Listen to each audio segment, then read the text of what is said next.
Hello, my name is Zim. I'm an artist. I'd like to thank Robin for having me be a part of his interview. Really do appreciate it. First off, I make art designed to amplify important messages. What does that mean? To me, it means just basically being an activist with my art, trying to celebrate diversity, trying to amplify voices that are underrepresented, trying to maybe, I don't know, educate a little bit about our society, what's important, social justice, human rights, those kind of ideas as you see behind me. I drew Jack Smith, Fonnie Willis. I drew Representative Maxwell Frost. I do all my work via live stream, or like 90% of my work is a performance, and the work doesn't just stop or end or start even with like the artifact, with what's hanging on the wall. That the work really is like happening all the time, and that's kind of represented as the performance. Like, I don't know, I see my practice as happening 24/7. I don't separate myself from art. It's happening all the time. Like this right now, this moment right now, talking to you is part of my artwork. And I'll be doing an exhibition this summer at in summer 2024 and May 2024 at the Hiram Van Gordon Gallery at Tennessee State University, where I'll be drawing portraits of Justin Jones and Justin Pearson. They are the two representatives from Tennessee that were kicked out of their positions because of their stance on gun reform.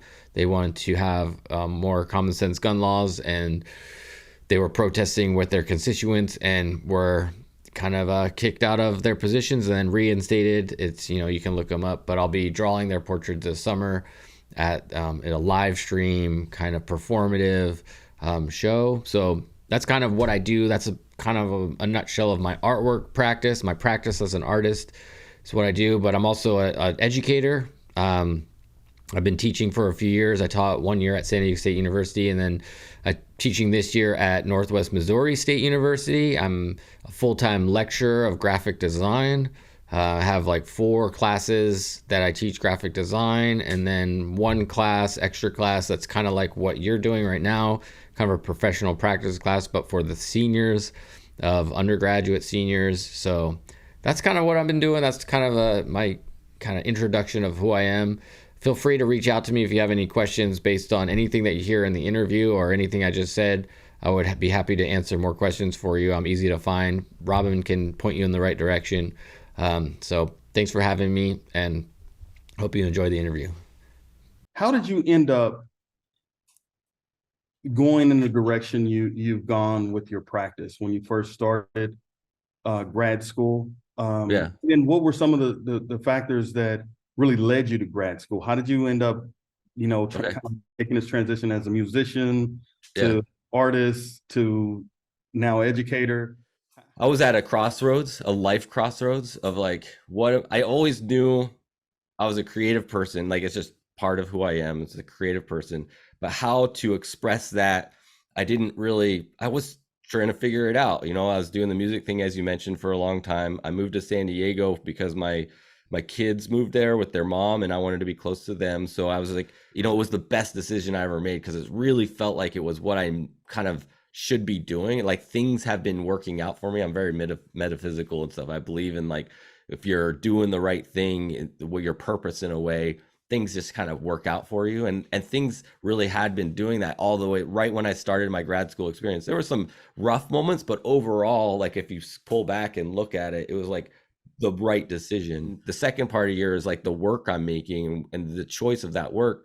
I mean, really, I'm still, the work that I made while there is still informing what I'm doing now, where it's very like topical, it's very like political, it's very like in the moment, what's happening. We had the pandemic, we had a presidential election that we're coming up to again, so it's like there's like these kind of ideas where like here, and it was like it just was it made sense to like tap into what was actually happening in the world and talk about it with my art, and see if I could figure out the way that my voice, like, navigate the way that made sense for me as like a white male artist, and the topics that I'm talking about, social justice topics, political topics, like, how do I navigate that? What's appropriate for my voice? How do I say it? I don't know if it applies, but can I just give you my 2 cents on what I would have done different? Yes, based on my experience. Um, definitely. the two things, what I, in hindsight, now that I've been able to reflect, especially a couple years out, reflect on that experience. One thing that I think that happened for me was I was getting a good amount of support, and I'd say kind of, I don't know if praise is the right word, but I was feeling very confident in my journey that I stopped asking questions as much as I should have. I kind of like let the I was kind of riding this kind of like, oh, people seem to like what I'm doing, so I stopped. So what happened for me was, and then combined with that, plus I kind of got caught up in the white box aspect of presenting, the kind of thing. And there's probably a lot of other stuff going on, but these are the things that stand out to me. Whereas I didn't present my thesis the way that I really wanted to. And I presented, I kind of got distracted and I didn't ask enough questions in that. And I think if I asked the questions, they would have led me to where I wanted to go. But basically, I should have presented my thesis more like the way I work, very like full, and like have the process really be part of it all. Whereas I kind of like tried to select it and curate it too much. And it didn't like really share the experience. And then like the video aspect, like I should have probably in hindsight, my vision would have been like, had like it just been more work, just like piled up, like overlapping work, because I was making a lot of work. What was it about your thesis that made you go back and kind of look at a lessons learned kind of approach? Well, it was, I mean, Arzu mentioned to me, she kind of started that kind of like thought process. It's like, why didn't you ask me questions? Why didn't you come to me? Because it's like, wasn't as strong as it could have been. So that kind of like started the whole thing. It's like, and then there was like a lot of things going on that I don't know. I get kind of narrow minded sometimes when I kind of, I don't like to ask, like, I get kind of like have to do it myself kind of attitude about things. And I forget to find ways to ask questions and get support. I mean, I did ask for a lot of support in a lot of ways, like the writing of my thesis and those kind of things. I was really willing to have that support, but when it came to like sharing, curating, and sharing the work, for some reason, I just like what I blacked out kind of in a way. I like wasn't willing to like figure that out in a way, and I was trying to navigate it, and um but then at the same time I really feel like because I was my journey as an artist is such that like just the curation of work is sort of new to me, really. And so I kind of think I got caught up a little bit in that, not knowing, like I didn't have enough experience yet to really feel out the different versions of how you could possibly do things. And it was kind of new to present a body of work in a white space, which is really cool. I really, actually really like it. I like the opportunity to have a white space and fill it how you want. I think there's a lot of opportunities there, but I just learned the correct height, correct distance kind of way Right. of doing it. And so I didn't think of it as like, oh, I don't have to do it this way. And I kind of felt like maybe that's what the environment wanted from me, was to curate it like that more, when in hindsight I was like, nah, this wasn't accurate to how it should have been presented. One of the things that I always notice in your work is the mark making, Hmm. and it seems relevant in how you're processing, how you're presenting your practice. Can you give me a little insight about the mark making and I really like drawing, like the act of drawing. Like there's like a lot of um kind of ways to navigate that in a way. It's like um for one, the immediacy of it, like being able to just do it. There's not a lot of like, I don't have to set up a lot necessarily. I can just, whatever my environment is. And this is something that I struggle with just recently, of like, now that I'm out of grad school, now that I'm out of San Diego, and I'm doing this new process of like teaching, and it's like finding the time. It's true. Well, at least in my situation right now, it's true what a lot of educators say. It's like hard to find the time to make the work when you're doing the academic part at times, and I'm required to do a lot of this position I'm in right now. And so it's been like, how do I find the time? And it's like reminding myself of the practice that I had when I was in grad school, of like, paper and ink and just make it fast, make it quick, and don't think too much. And so I'm like, okay, let me just keep doing this process. Can you tell me a little bit about the transition from MFA candidate Mhm. to graduate to job searching to finding a job?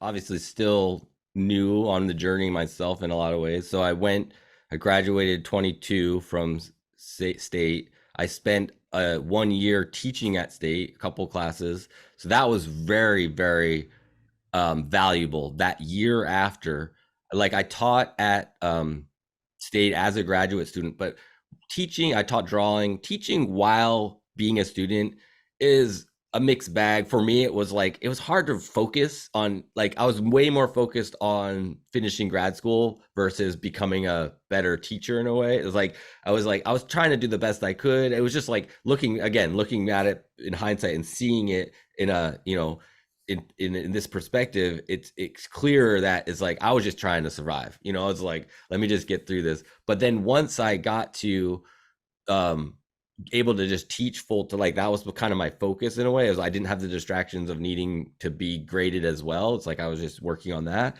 just teaching. That really helped. It got me really focused. I was able to establish my kind of style, understanding how it kind of works. I'm starting to a foundational element of the way that I want to approach teaching. But what's the number for a full class? 25 is my fullest class, and then I have like a couple that are around like 13, and then my smallest is 5. And what is your position and the school that you're at? So I'm like, I guess I'm a lecturer. I'm a full-time lecturer of graphic design. So I'm teaching just like the classes I'm teaching this semester. Digital photography is one of them that you helped me with, actually. I got typography, I got brand identity, and I have a two-dimensional design foundation class, and then that one, like, senior, they call it senior capstone, but it's basically like a senior seminar for preparing to finish college, Okay. resumes and cover letters and stuff like that. Are you required to participate in committees and different programs on campus? um I don't know if I'm required as a first, so I'm also 1 year term position.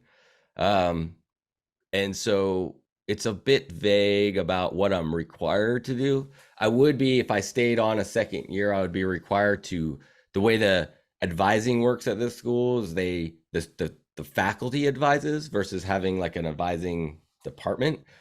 So I would be required to have a handful of students that would be my advisees or whatever. So that would be next year though. But that's part of the kind of extra requirements. There is just a lot of things. They do a lot of like recruitment here because it's a small school, and how it's located, it doesn't have that big school attraction that just people just apply to because it's the one in the city and things like that.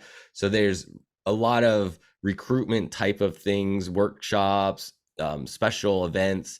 They try to get people. So it's encouraged to participate in those things. Would ask you one last question, and that is, for all of the participating MFA candidates that are in Yeah. this class, what advice would you give them as they get ready to transition out of the program and into the real world? Keep doing it, like keep applying, don't give up. It's like it may not happen, especially if, depending on what your life path is, if you want to stay in a certain area, it may take a few years to get that position, that you want, that'll be like full time or whatever you might want. If you want to make your art but more about your practice than teaching, then just make sure you're keeping doing your thing. I have this thing, yeah, I say to even my like undergrads, is like, find an excuse to make your work. It's like whatever, because it is easy to stop making if life gets in the way or other things get distracting. It's like you don't have a teaching position, or you don't have, so you need to pick up other work and you stop making your own work. But if you can find an excuse to make your work, like that's basically all I've done the whole time, is like, from the excuse of our world has all these things going on, let me just use that as my content for my work, to like, I love to live stream. So I try to, it really helps motivate me to make work if I turn on my camera and share it like that for, it's like, I just, that whole live streaming aspect of things. And so it's like, what can you do to kind of put as like a, pairing with your practice that helps you keep doing it? It's like, is it the environment, making sure you're in a space that makes you comfortable and you want to be in? Is it the content you want to talk about that really motivates you? Is it, some extras, I don't know, stuff? And even if it's like, being creative, like forcing yourself to be creative by giving yourself challenges or giving yourself kind of like an assignment, to keep working on things, is like, whatever it might be, what way can you help motivate your personal practice? Try to figure those things out. I think that would be my, I guess, advice going out. But then as far as jobs go, just keep applying and keep hustling and keep growing and keep looking for opportunities. I think when I was a grad student, the philosophy I had was I stumbled into was like saying yes to opportunities. It goes a long way.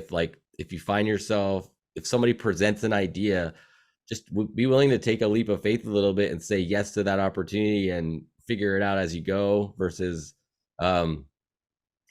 maybe saying no and being more reserved. Like, just kind of jump out, because that is okay. I'm finding the piece of advice. A couple of things.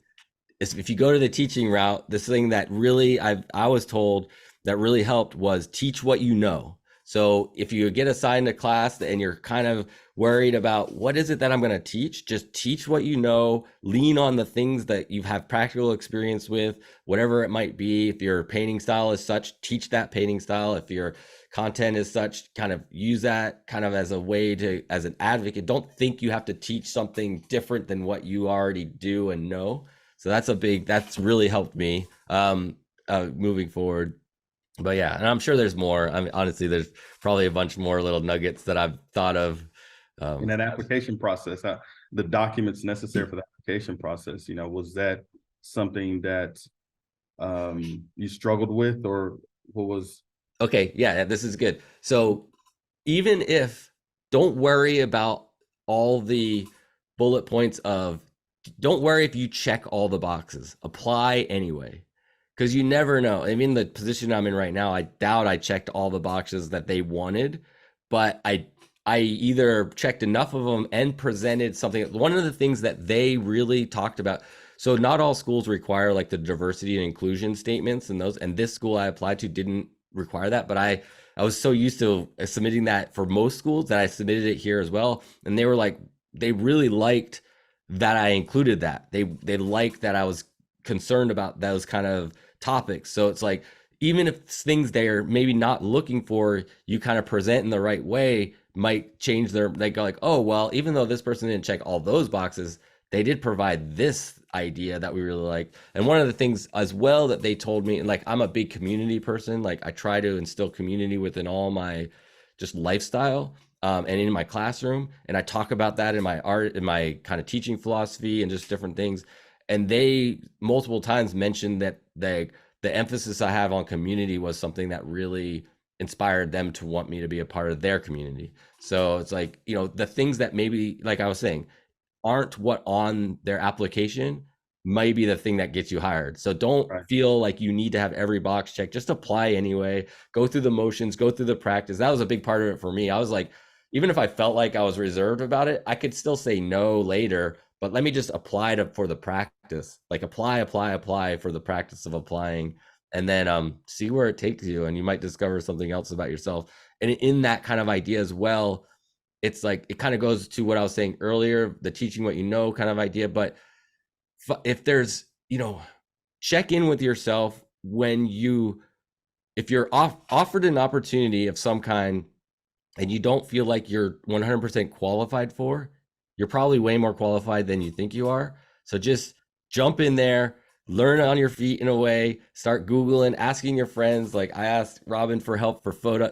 I was teaching a photography class this semester that I've never taught, but I've taken lots of photos, but I've never taught it. So, I knew I had a resource that could probably help me do that. So, remember all the, networks and resources that you have and reach out to them and say like, this is what I'm doing. Do you have any advice? It's like, so yeah, I could keep going probably another whole half hour of just me talking about that kind of stuff. But Well, I know you got to get ready to go and Yeah. teach. And so I want to tell you, thank you, man. I appreciate your time, and I will be waiting on the invite to return the favor. yeah, let's do it soon. All right, man.